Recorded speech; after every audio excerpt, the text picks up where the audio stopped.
let's look at the planetary rulership. And it's very simple. We can look at this graphic. The ancient philosophers, and here for our Western Hemisphere, the Greek, were the ones who took the knowledge from the Egyptians. They got it basically also from the Mesopotamians. Mesopotamia was a huge, beautiful country and culture, which is now Iraq, Iran. And it inspired the Eastern and Western Hemisphere. So it inspired the Indian astrology as much as the Western astrology. But until the Christianity suppressed astrology, especially the Greek philosophers observed with their logos, meaning with their left brain, the movement of the planets, of the skies, and found out quite some things. But they also used their right brain hemisphere, and thereby they found correlations or had philosophy statements about what it could mean.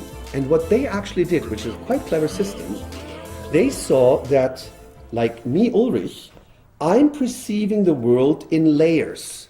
The center is me, right?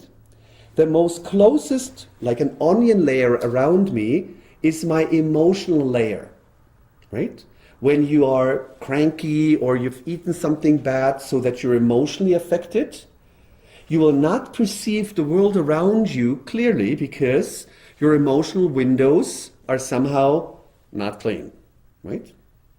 Then the next level would be the mental level. Like aura teachings have the same thing. We have the physical, which is the densest. The next level is the emotional. The next one is the mental. Yeah? And then we come to the causal, where our beliefs are, our subconscious beliefs. Yeah? Eating pork is bad and Allah's gonna kill me. Going to church is good. Yeah, those kind of things. It's just beliefs. And keep in mind, the word beliefs hold the word lie inside. So beliefs is usually crap. So anyway, they believed that they didn't come from the personal point of view, but from the worldly point of view. That our planet Earth is embedded in layers of the planetary spheres. Planetary spheres.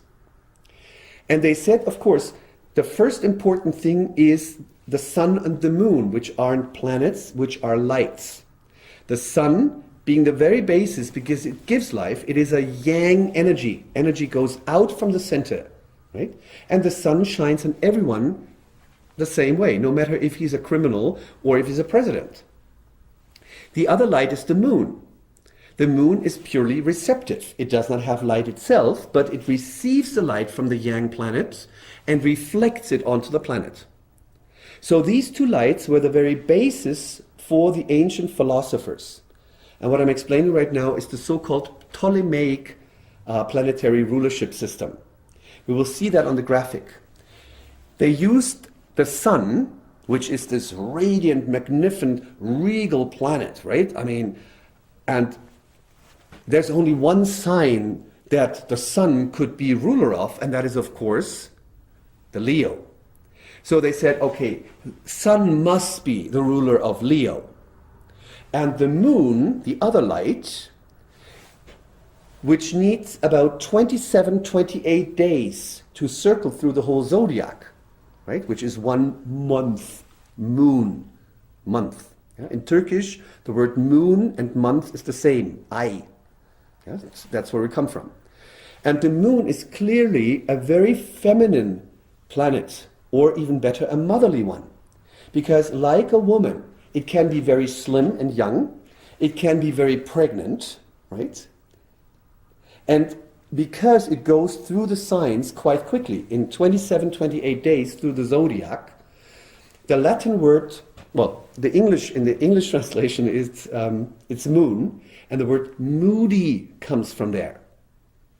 Because if you have a Cancer, not astrological Cancer emphasis, that means you have important planets in there, then your ruler of your country, like your Mrs. Merkel, is traveling every other day, every second, third day, like 2.5 days needs through the sign.